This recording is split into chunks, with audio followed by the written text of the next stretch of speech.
ಪ್ರಮಾಣದಲ್ಲಿ ಮೆಟ್ರೋ ದರ ಏರಿಕೆ ವಿಚಾರಕ್ಕೆ ಸಂಬಂಧಪಟ್ಟಂತೆ ಜನ ಆಕ್ರೋಶ ವ್ಯಕ್ತಪಡಿಸೋದನ್ನು ಮುಂದುವರಿಸಿದ್ದಾರೆ. ಬಿಎಂಆರ್ಸಿಎಲ್ ವಿರುದ್ಧ ಜನಾಕ್ರೋಶ ಸ್ಫೋಟ ಆಗಿದೆ. ಕರ್ನಾಟಕ ಪರ ಸಂಘಟನೆಗಳ ಒಕ್ಕೂಟದಿಂದ ಮುತ್ತಿಗೆ ಹಾಕೋ ಕೆಲಸ ಕೂಡ ಆಗ್ತಾ ಇದೆ. ಶಾಂತಿನಗರದಲ್ಲಿರುವಂತಹ ಬಿಎಂಆರ್ಸಿಎಲ್ ಕಚೇರಿಗೆ ಮುತ್ತಿಗೆ ಹಾಕೋದಕ್ಕೆ ಜನ ಮುಂದಾಗಿದೆ, ಸಂಘಟನೆಗಳು ಮುಂದಾಗಿದ್ದಾರೆ. ಆಮೇಲೆ ಎಕ್ಸ್ ಖಾತೆಯಲ್ಲಿ ಅತಿ ದೊಡ್ಡ ಅಭಿಯಾನ ಕೂಡ ನಡೀತಾ ಇದೆ. ಪ್ರತಿಯೊಬ್ಬರು ತಮ್ಮ ಸ್ಟೋರೀಸ್ ಅನ್ನ ಹೇಳ್ಕೊಳ್ತಾ ಇದ್ದಾರೆ. ಮುಂಚೆ ಹೆಂಗಿತ್ತು, ಈಗ ಹೆಂಗಾಗಿದೆ ಅಂತ ಹೇಳಿ, ಮತ್ತು ಸರ್ಕಾರಕ್ಕೂ ಕೂಡ ಬಿಸಿ ಮುಟ್ಟಿಸ್ತಾ ಇದ್ದಾರೆ. ಸರ್ಕಾರದ ಪ್ರಮುಖ ಮುಖ್ಯಮಂತ್ರಿಗಳಿಂದ ಹಿಡಿದು ಪ್ರತಿಯೊಬ್ಬರದ್ದು ಕೂಡ ಫೋಟೋ ಪ್ಲಕಾರ್ಡ್ಗಳನ್ನೆಲ್ಲ ಹಿಡಿದು ಆಕ್ರೋಶವನ್ನು ವ್ಯಕ್ತಪಡಿಸ್ತಾ ಇದ್ದಾರೆ. ಪ್ರತಿಭಟನೆಗೆ ಬಂದಿರುವಂತಹ ಜನರ ಕೈಯಲ್ಲಿ ನೀವು ಗಮನಿಸ್ತಾ ಇದ್ದೀರಿ. ಸಿದ್ದರಾಮಯ್ಯ ಆದಿಯಾಗಿ ರಾಜ್ಯದ ಪ್ರಭಾವಿ ನಾಯಕರ ಫೋಟೋಗಳಿದ್ದಾವೆ ಮತ್ತು ಧಿಕ್ಕಾರವನ್ನು ಅವರಿಗೆ ಕೂಗ್ತಾ ಇದ್ದಾರೆ.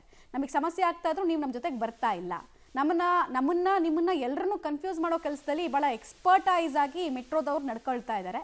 ನೀವು ನಮ್ಮ ಬೆಂಬಲಕ್ಕೆ ನಿಂತ್ಕೊಳ್ಬೇಕು. ನಾಮಕೆ ವಾಸ್ತೆಗೆ ಪತ್ರ ಬರೆಯೋದು ಅಥವಾ ಕಡಿಮೆ ಮಾಡಿ ಅಂತ ಹೇಳೋದಲ್ಲ, ಖುದ್ದಾಗಿ ಇನಿಷಿಯೇಟಿವ್ಗಳನ್ನು ತೆಗೆದುಕೊಳ್ಳುವಲ್ಲಿ ನೀವು ವಿಫಲರಾಗಿದ್ದೀರಾ ಅನ್ನೋದು ಜನರ ಆಕ್ರೋಶದ ಭಾಗ ಆಗ್ತಾ ಇದೆ. ಶಾಂತಿನಗರದಲ್ಲಿ ಆಗ್ತಾ ಇರುವಂತಹ ಪ್ರತಿಭಟನೆಯನ್ನು ನೀವು ಗಮನಿಸ್ತಾ ಇದ್ದೀರಾ. ಡೀಟೇಲ್ಸ್ ಕೊಡ್ತಾರೆ, ನೇರ ಸಂಪರ್ಕದಲ್ಲಿ ಜಾಯಿನ್ ಆಗ್ತಾ ಇದ್ದಾರೆ ಪವಿತ್ರ. ಮೆಟ್ರೋದವ್ರು ಹೆಂಗ್ ಮಾಡ್ಬಿಟ್ಟಿದ್ದಾರೆ ಅಂದ್ರೆ ಅವರಿಗೆ ಕನ್ವಿನ್ಸ್ ಮಾಡಕ್ ಆಗ್ತಾ ಇಲ್ಲ ರೇಟ್ ಯಾಕೆ ಇಷ್ಟು ಪರ್ಸೆಂಟೇಜ್ ಏರಿಕೆ ಆಯ್ತು ಅಂತ. ಸೊ ಕನ್ಫ್ಯೂಸ್ ಮಾಡೋ ಕೆಲಸದಲ್ಲಂತೂ ಬಹಳ ಎಕ್ಸ್ಪರ್ಟೈಸ್ಗಳನ್ನ ಹೊಂದಿದ್ದಾರೆ. ಬಟ್ ಅದು ತುಂಬಾ ಸಮಯ ಥಿಯರಿ ಹೋಲ್ಡ್ ಆನ್ ಆಗಲ್ಲ ಅನ್ನೋದಕ್ಕೆ ಇವಾಗ ಪ್ರತಿಭಟನೆಗಳು ಸಾಲ ಆಗ್ತಾ ಇರೋದೇ ಪ್ರಮುಖ ಉದಾಹರಣೆ ಅಂತ ಅನ್ಸುತ್ತೆ. ಮತ್ತೆ ಮೆಟ್ರೋಗೆ ಅಡಿಷನಲಿ ಆರ್ಥಿಕ ಸಂಕಷ್ಟ ಕೂಡ ಹೇಗೆ ಎದುರಾಗ್ತಾ ಇದೆ. 50 ಲಕ್ಷ ಅಧಿಕ ಲಾಭ ಆಗುತ್ತೆ ಅಂತ ಅಂದ್ಕೊಂಡಿದ್ರು. ಬಟ್ ಈಗ ನೋಡಿದ್ರೆ 1 ಲಕ್ಷ 1.5 ಲಕ್ಷದಷ್ಟು ಜನನೇ ಮೆಟ್ರೋ ಹತ್ತದನ್ನು ಮರ್ತಿದ್ದಾರೆ. ಸೊ ಏನೇನಾಗ್ತಾ ಇದೆ ಸದ್ಯಕ್ಕೆ? ನೀವು ಹೇಳ್ದಂಗೆ ಕನ್ಫ್ಯೂಸ್ ಮಾಡ್ತಾ ಇದ್ದಾರೆ. ಅದಕ್ಕಿಂತಲೂ ಹೆಚ್ಚಿನದಾಗಿ ಜನ ಏನು ಮಾಡ್ತಾರೆ, ನಾವು ಮನಸ್ಸಿಗೆ ಬಂದಿದ್ದ ದರವನ್ನು ಫಿಕ್ಸ್ ಮಾಡ್ತೀವಿ ಅನ್ನುವಂತಹ ದರ್ಪವನ್ನು ಕೂಡ ಮೆಟ್ರೋದವರು ತೋರಿದ್ದಾರೆ. ಈವನ್ ಅವರು ಪ್ರೆಸ್ ಮೀಟ್ ಕೂಡ ಮಾಡಿಲ್ಲ, ಏಕಾಏಕಿ ದರವನ್ನು ಹಾಗೆ ಬಿಟ್ಬಿಟ್ರು. ಅದಾದ ಬಳಿಕ ಜನಾಕ್ರೋಶ ಯಾವಾಗ ವ್ಯಕ್ತ ಆಯಿತು, ಜೊತೆಗೆ CM ಕೂಡ ಸೂಚನೆಯನ್ನು ಕೊಟ್ಟರು. ಅದಾದ ಮೇಲೆ ಪ್ರೆಸ್ ಮೀಟನ್ನು ಕರೀತಾರೆ, ಮಾಧ್ಯಮದವರಿಗೆ ಸ್ಪಷ್ಟನೆಯನ್ನು ಕೊಡ್ತಾರೆ ಮೆಟ್ರೋದವರು.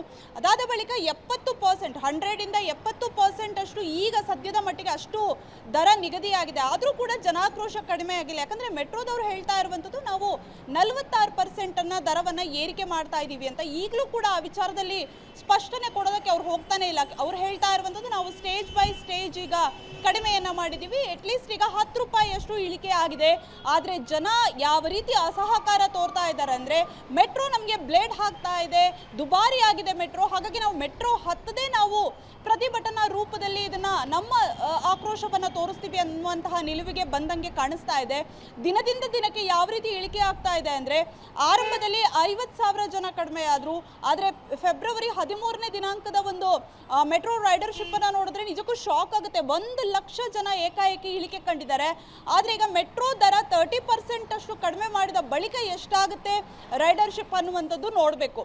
ಈ ಜನ ಎಲ್ಲಿ ಹೋಗ್ತಾ ಇದ್ದಾರೆ ಅಂದರೆ, ಅವರು ಸ್ವಂತ ವಾಹನದಲ್ಲಿ ಅವರು ಹೋಗ್ತಾರೆ ಅಥವಾ BMTCಗೆ ಶಿಫ್ಟ್ ಆಗ್ತಾರೆ. ಸೊ ಅಗೈನ್ ಬೆಂಗಳೂರಿನಲ್ಲಿ ಟ್ರಾಫಿಕ್ ಸಮಸ್ಯೆ ಕೂಡ ಉಲ್ಬಣ ಆಗುತ್ತೆ. ಹಾಗಾಗಿ ಈಗ ಸಂಸದರು ಕೂಡ ಪತ್ರವನ್ನು ಬರೆದಿದ್ದಾರೆ, ಪಬ್ಲಿಕ್ ಟ್ರಾನ್ಸ್ಪೋರ್ಟ್ ಈ ರೀತಿಯಾಗಿ ಜನರನ್ನ ಲೂಟಿ ಮಾಡೋದು ಸರಿಯಲ್ಲ ಅನ್ನುವಂಥದ್ದು. ಇನ್ನೊಂದು ಕಡೆಗೆ ಪ್ರತಿಭಟನೆಗಳು ಕೂಡ BMRCL ಕಚೇರಿಯ ಮುಂಭಾಗ ನಡೀತಾ ಇದೆ. ಸೊ ಟೋಟಲ್ ಆಗಿ BMRCL ಈಗ ಜನಾಕ್ರೋಶಕ್ಕೆ ತುತ್ತಾಗಿದೆ. ಮಮತಾ, ಧನ್ಯವಾದ ಪವಿತ್ರ ತಮ್ಮೆಲ್ಲ ಮಾಹಿತಿಗಾಗಿ.